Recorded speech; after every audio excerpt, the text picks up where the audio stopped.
নমস্কার, আপনারা দেখছেন স্পষ্ট বার্তা। তো আজ আমি যে বিষয়টাকে নিয়ে আলোচনা করব এটা হচ্ছে যে রাহুকে নিয়ে। আপনারা এখানে দেখতে পাচ্ছেন আমি রাহু লিখেছি। তো আমাদের যে জ্যোতিষ শাস্ত্রতে ৯টি গ্রহের কথা বলা হয়েছে, এই ৯টি গ্রহের মধ্যে রাহু হচ্ছে একটি অন্যতম গ্রহ এবং এই রাহুকে জ্যোতিষ শাস্ত্রতে একটি সর্বাপেক্ষা অশুভ গ্রহ হিসেবে আখ্যায়িত করা হয়েছে। তো এই রাহু আমাদের মানব জীবনে কি কি প্রভাব ফেলতে পারে এই নিয়ে আজকের আলোচনা। তো আপনারা অবশ্যই সঙ্গে থাকুন এবং আপনারা চ্যানেলের যারা নতুন রয়েছেন তারা অবশ্যই চ্যানেলটিকে সাবস্ক্রাইব করে সঙ্গে থাকুন যাতে এই ধরনের আরো নিত্য নতুন ভিডিও আমি আপনাদের সামনে তুলে ধরতে পারি। তো চলে আসি মূল আলোচনায়। তো রাহু কি কি জিনিসকে রিপ্রেজেন্ট করে আমি পরপর এখানে আলোচনা করছি, আপনারা দেখুন। না, রাহু প্রথমেই যে জিনিসটা দেখে নাম্বার ওয়ান, সেটা হচ্ছে যে বাঁকা পথ।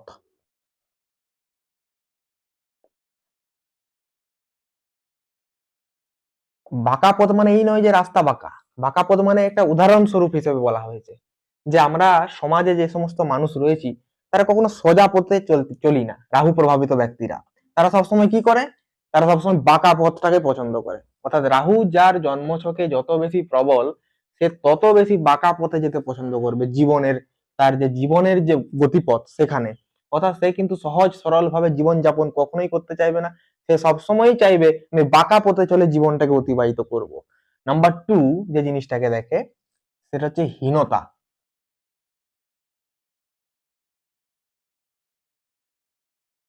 এটার মানে কি না, সে সব সময় কিন্তু হীন কার্য করার পিছনে দৌড়াবে।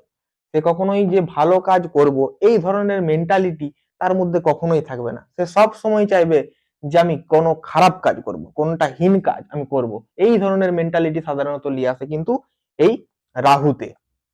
৩ নম্বর যে জিনিসটা দেখে সেটা হচ্ছে যে স্বার্থপরতা। অর্থাৎ রাহু অধীনস্থ যারা হয় তারা কিন্তু সবসময় স্বার্থপর ব্যক্তিতে পরিণত হয়। অর্থাৎ তার মধ্যে কিন্তু স্বার্থপর জিনিসটা প্রবল ভাবেই থাকবে। ৩ নম্বর যে পজিশনটা দেখবে সেটা হচ্ছে যে চৌর্যবৃত্তি, অর্থাৎ চুরি করা। যেটা যে ধরুন অনেক তো মানুষ রয়েছে, তো সব মানুষই তো চুরি করে না। কিছু মানুষ রয়েছে দেখবেন চুরি করাটা তাদের স্বভাব। তার কাছে যদি কিছু থেকেও থাকে তবু সে বলবে আমি আরো চুরি করব। এই যে চুরি করা স্বভাব, এটা নিয়ে আসে কিন্তু এই রাহুতে। ৫ নম্বর যে জিনিসটা রাহু দেখে সেটা হচ্ছে যে অতৃপ্ততা, অতৃপ্তি তার মধ্যে কিন্তু প্রচুর থাকবে। তার জীবনে কখনো তৃপ্তি থাকবে না। সে যাই করুক না কেন তার মধ্যে তৃপ্তি জিনিসটা থাকবেই না। সে সবসময় চাইবে আমার আরো চাই, আরো চাই। অর্থাৎ তার কোনো কিছু পেয়েও তার মন ভরবে না, তার ভোগের কোনো আকাঙ্ক্ষার শেষ নেই। সে চাইবে সবসময় যে আমার আরো এটা হলে ভালো হতো, আমার এটা হলে আরো ভালো হতো। সবসময় কিন্তু এই জিনিসটা রিপ্রেজেন্ট করে এই রাহুতে। রাহু আর কি রিপ্রেজেন্ট করে, রাহু রিপ্রেজেন্ট করে তার মধ্যে উচ্ছৃঙ্খল জীবনযাপন।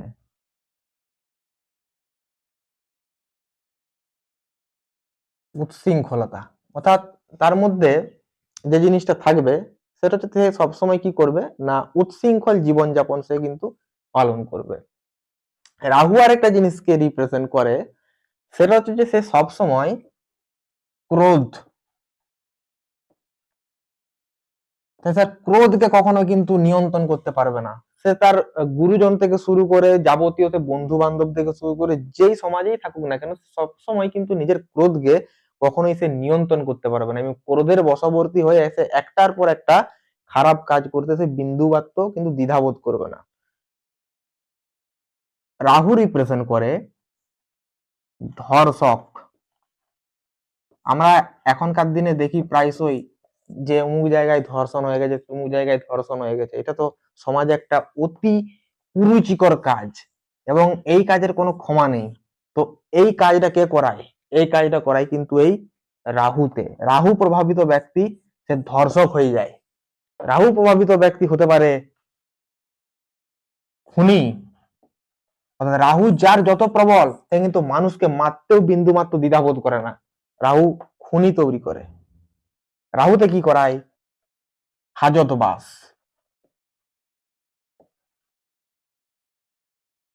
অর্থাৎ রাহু কিন্তু জেলে পর্যন্ত নিয়ে যেতে পারে। অর্থাৎ রাহু অধীনস্থ ব্যক্তি সে কিন্তু জেলে একদিন হলেও সে যাবে।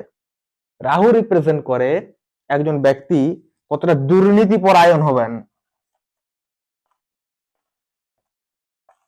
অর্থাৎ আমি আপনাদেরকে বলে রাখি যে আমাদের সমাজে এখন সমস্ত জায়গায় দেখবেন দুর্নীতি।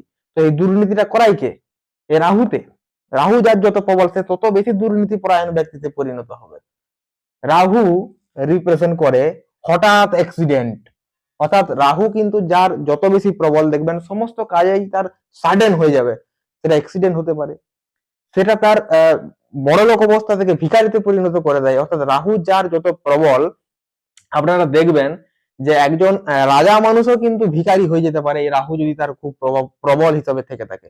অর্থাৎ রাহু যখন কারুর চলে সে তখন এতটাই ভোগ বিলাসে ব্যস্ত থাকবে যে সে কিন্তু কোনো কিছু কারুর কথা শুনবে না, এবং সেই ভোগ বিলাসে ব্যস্ত থাকার কারণে একটা সময় তার এমন চলে আসবে যে তার অর্থের অভাব দেখা দিয়ে দেবে, তার শরীর স্বাস্থ্য একেবারেই ভেঙে যাবে এবং তাকে ধীরে ধীরে একদম তলানিতে নামিয়ে দেবে এই রাহু। অর্থাৎ রাহু মানুষকে কিন্তু যখন তখন একদম যে রাজা মানুষ তাকে ভিখারিতে পরিণত করে দেয়। অর্থাৎ রাহু হচ্ছে আমাদের কলিযুগে একটি অন্যতম গ্রহ, যে গ্রহটা সমস্ত মানুষকেই কিছু না কিছু এফেক্ট দিয়ে দেয়, এবং আমরা সবাই কিন্তু রাহুর বশবর্তী হয়ে এই সমস্ত খারাপ কাজগুলো করে থাকি। অর্থাৎ রাহুকে কন্ট্রোল করাটা আমাদের সব থেকে আগে গুরুত্বপূর্ণ। যদি আমরা রাহুকে কন্ট্রোল করতে না পারি, রাহুই আমাদেরকে পরবর্তী ক্ষেত্রে কন্ট্রোল করতে শুরু করে দেয়। অর্থাৎ রাহুর প্রভাব জ্যোতিষশাস্ত্রে অপরিসীম, এবং রাহু হচ্ছে জ্যোতিষশাস্ত্রে একটা সর্বাপেক্ষা অশুভ গ্রহ। এবং রাহু আর কি কি জিনিসকে রিপ্রেজেন্ট করে? রাহু রিপ্রেজেন্ট করে প্রতারক, অর্থাৎ যে কোনো মানুষকে প্রতারণা করতে পারে, এটা কিন্তু রিপ্রেজেন্ট করে এই রাহু। রাহু রিপ্রেজেন্ট করে আমাদের যে পড়াশোনার জায়গা, সেখানে সে কতটা ফাঁকিবাজ হতে পারে। অর্থাৎ দেখবেন রাহু যদি কারো খারাপ থাকে, অনেক স্টুডেন্ট আছে যে প্রচন্ড ফাঁকিবাজি বিদ্যাতে পরিণত করবে। অর্থাৎ সে সব সময় চাইবে যে আমি কম পড়ে বেশি নাম্বার পাবো, এটা রিপ্রেজেন্ট করবে কিন্তু এই রাহুতে। রাহু কি কি রিপ্রেজেন্ট করে না, রাহু আমাদের যে শরীর, সেই শরীরের যে জিনিসগুলোকে রিপ্রেজেন্ট করে সাধারণত, সেটা হচ্ছে আমাদের যে পেট, স্টমাক। অর্থাৎ দেখবেন রাহু যদি কারোর খুব খারাপ থাকে না, তার দেখবেন যে গ্যাসের প্রবলেম তার লেগেই আছে শরীরে। রাহু রিপ্রেজেন্ট করে আমাদের শরীরে দুরারোগ্য যে ব্যাধিগুলো রয়েছে, আমাদের শরীরে যে ক্যান্সার রোগ হয় না, যে ক্যান্সার রোগের মূল কারক হচ্ছে রাহু। রাহু যদি কারোর খুব খারাপ থাকে তার শরীরে কিন্তু ক্যান্সার রোগ বাঁধা বাঁধতে পারে। রাহু আমাদের শরীরে আরো যে সমস্ত জিনিসগুলোকে দেখে, সেটা হচ্ছে হাঁটুর ব্যথা, এটা রিপ্রেজেন্ট করে রাহু। রাহু আমাদের যে পায়ের যে নিম্নাংশ, সেটাকে রিপ্রেজেন্ট করে। পায়ের নিচে আঘাত কিন্তু নিয়ে আসে এই রাহুতে। অর্থাৎ রাহু দেখবেন যাদের খুব প্রভাবিত ব্যক্তি, তাদের যে পায়ের নিচে কোনো না কোনো আঘাত তার অবশ্যই কিন্তু এসেছে। রাহু আর কি কি রিপ্রেজেন্ট করে না, রাহু রিপ্রেজেন্ট করে যে লটারি। অর্থাৎ দেখবেন অনেকে লটারি কাটার একটা টেন্ডেন্সি কিন্তু থাকে, যে আমি দুদিনে বড় লোক হয়ে যাব। এই যে দুদিনে বড় লোক হওয়ার যে মেন্টালিটি, এটা নিয়ে আসে কিন্তু এই রাহু। অর্থাৎ দেখবেন রাহু যে প্রভাবিত যে সমস্ত ব্যক্তি রয়েছেন, তারা বলবে আমি কোনো পরিশ্রম করব না, পরিশ্রম ছাড়াই আমি কোটিপতি হয়ে যাব। এই যে মানসিকতা, এটা কিন্তু রিপ্রেজেন্ট করে এই রাহু। অর্থাৎ রাহু প্রভাবিত ব্যক্তির মধ্যে সেই জিনিসগুলো অবশ্যই কিন্তু থাকবে। রাহু আর কি কি রিপ্রেজেন্ট করে না, রাহু রিপ্রেজেন্ট করে দেখবেন যে সমস্ত মানুষ যে বিভিন্ন ধরনের যে সেক্টর গুলোতে কাজ করে, যেমন ধরুন শেয়ার মার্কেট। শেয়ার মার্কেটে যারা দেখবেন কাজ করে, বা শেয়ার মার্কেটে যারা টাকা লাগায়, তাদের কোনো না কোনো ভাবে দেখবেন রাহু কিন্তু প্রভাবিত সেই সমস্ত ব্যক্তি রয়েছে। অর্থাৎ রাহু প্রভাবিত ব্যক্তি চাইবে সবসময় যে আমি দুদিনে বড় লোক হয়ে যাব।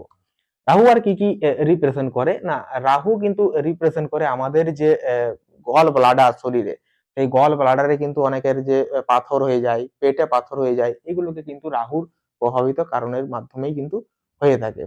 তো স্বাভাবিকভাবে জ্যোতিষশাস্ত্রে রাহু একটা অত্যন্ত অশুভ গ্রহ। রাহুকে শুভ থাকাটা বা রাহুকে কন্ট্রোল করাটা বিশেষ করে আমাদের কিন্তু অন্যতম একটা প্রধান কাজ বা প্রধান দায়িত্ব বলে আমি মনে করি। অর্থাৎ রাহুকে যদি আমরা কন্ট্রোল করতে না পারি, ভবিষ্যতে রাহু আমাদেরকে কন্ট্রোল করতে শুরু করে দেয়। তো পরবর্তীতে আমি কেতুকে নিয়ে আলোচনা করব। আপনার সঙ্গে থাকুন। ধন্যবাদ।